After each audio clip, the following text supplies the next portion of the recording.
Kayo ba ay mayroong sasakyan, mga lods, na nakukulangan kayo sa lamig ng sasakyan? Sakto mga lods, panoorin nyo itong kabuuan ng video. Tuturo ko sa inyo kung paano mag-top up ng Freon. Alright?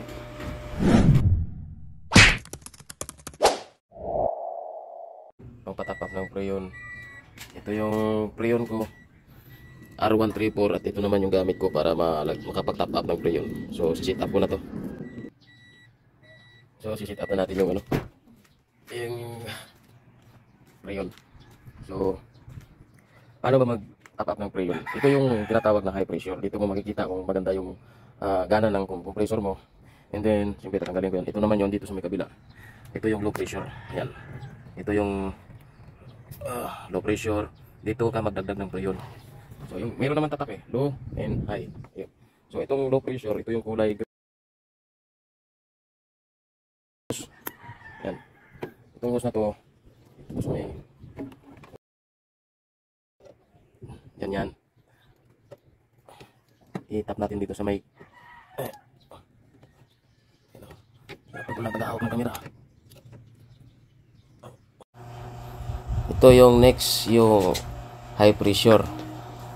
Dito mo makikita yung kondisyon ng compressor mo, kung nasa tama ba yung ikot o nasa tama ba yung kondisyon niya.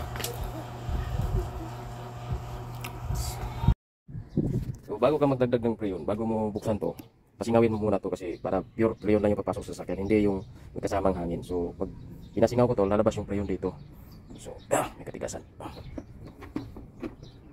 Yan. Pag pasingawin ko yan, lalabas yung Freon dyan. Hindi yan Freon tsaka may kasamang hangin. So, palabasin lang natin yung hangin. So, dandahan lang. Yan, nakikita nyo lumabas yung hangin. Yun. Yun. Freon na yung lumabas. Tsaka mo na isara para pure Freon lang yung papasok sa loob ng sasakyan. So, yun. Ready to top up na siya. Ngayon, ang purpose pala nito, dito is kailangan nandito to sa 100, yung low pressure niya is nasa 40 to 45 PSI. Ito naman yung high pressure niya is dapat nasa 180 to 190 high pressure. So, mamaya gagana to pala itong high pressure niya. So, hindi ko pa kasi binuksan to. Hindi ko pa inopen.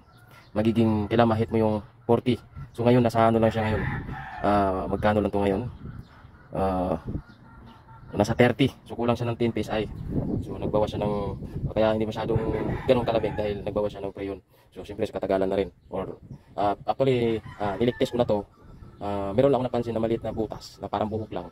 So, hindi pa naman, kaya pa naman, hindi pa naman pwedeng palitan agad dahil sayang naman. So, kung magpalit ka kasi, evaporator, dun sa loob, baklas lahat yan. So, dun sa, babaklasin yung buong dashboard. So, kailangan, kung hindi pa naman kalakihan yung butas, kung magbabawas ka ng Freon, 3 months or 4 months nagbabawas ng Freon, tapos 10 PSI lang yung nakuha sa kanya. So, okay lang yun kasi ako lang naman kasi naglulod, nagtatap up. Yun, ang binibili ko sa Freon is, naka-open ha. So, dito, buksan natin ito. Yan. Tingnan nyo, lalabas dito yung Freon dito. Lalabas dito yung Freon. Dandahanin lang. Yan. O yun, kita nyo? O, ay lumabas sa Freon. Yun na yun. Walang hangin diyon kasi kanina tinanggal na natin yung hangin, di ba? Dito natin tinanggal dito sa dilaw. Pinasingaw natin. So, yun, magdadagdag tayo ulit. Pumapalo siya ng 40 PSI. And then ito 180 to 190. So, yun. Magkakarga ako dito ulit. Dandahan lang, huwag biglain. So, ito pa.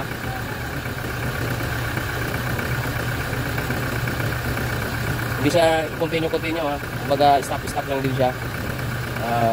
Buksan ko saglit tapos pakain agad. O yan, lalabas yung Freon. O yan.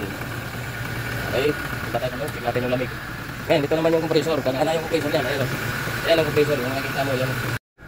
Ayan mga lods. Sobrang lamig ko din. Putik na yan. Sakit na yung tiyan ko. Sobrang lamig. Ayan mga lods. Lalo ngayon, sobrang init. Summer. So, kailangan talaga na mapalamig mo yung sasakyan. Yung balik ulit sa tasa. Parang bagong labas sa Toyota. So, yun.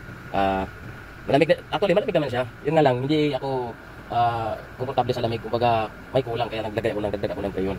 So, may lalo ngayon, sobrang init. Summer. So, halos mairita ka. Pero oo, tagos, parang tumatagos kasi sa dashboard. Ngayon, kung magdagdag ka ng preyon, yung sobrang init ngayon summer, hindi ko maramdaman yan. Pag maganda lang yung sukat ng preyon ng sasakyan mo. So yun. Ang gusto ko yung parang kinakagat na yung kamay ko sa lamig. Yung lamig parang nangangagat. Yun ang gusto ko mangyari. So kulang pa rin. So kailangan ko pandagdagan. So yung AC ko, nakalahati lang yan. Kung gusto ko maging 1/4 lang siya, ganoon na siya kalamig. So sa pangalawang aircon dito sa may back passenger. So kailangan pandarin mo rin yan. Actually, itong mga to magkakaiba ng expansion valve to. Yung sa harap, iba yung expansion valve. Ito naman dito sa likod, iba rin yung expansion valve. At magkakaiba rin sila ng evaporator. Ngayon, pag halimbawa na ito malamig, sa harap, sa likod hindi malamig. So, barado ang expansion valve. So, kailangan pagpalit ng expansion valve. Saan pa makikita yung expansion valve? Katabi ng evaporator. So, kailangan backlash dashboard ka. Or kung sa likod, backlash ka doon ng siding sa likod. Doon sa may last passenger side, sa may right side. So, diba? Magtrabaho. Pero kung ano naman, kaya sa akin nga, sabi ko nga 3 buwan, 4 na buwan bago siya magawas ng preyon dahil nga may leak. Yung evaporator ko, na parang buhok lang, napaka konti lang. So, hindi ko muna palitan. Kasi magkano evaporator ngayon? Nasa mga ano ata? Nasa mga 7,000 to 8,000. Tapos labor pa. Magpapalit ka nito. Papalit, babaklasin lahat to. Kaya ko naman gawin din. Dagdag pa tayo ulit ng preyon.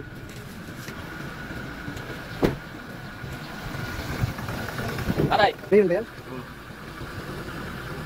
Para dito tunay na nilagagan. Wala sila dyan? Walang tao? May gagawin ba tayo? Wala sa 3D. Biyahe pa eh. Bibitura ka? Oo. Kasi nagbiyahe pa. Wala sila dyan, Winnie. Ha? Walang tao dyan, pabyo. Saan? Wala tao doon. Aray! Thank you. Wala dyan. Ayan o. Kanina, nagiging 20 PSI siya.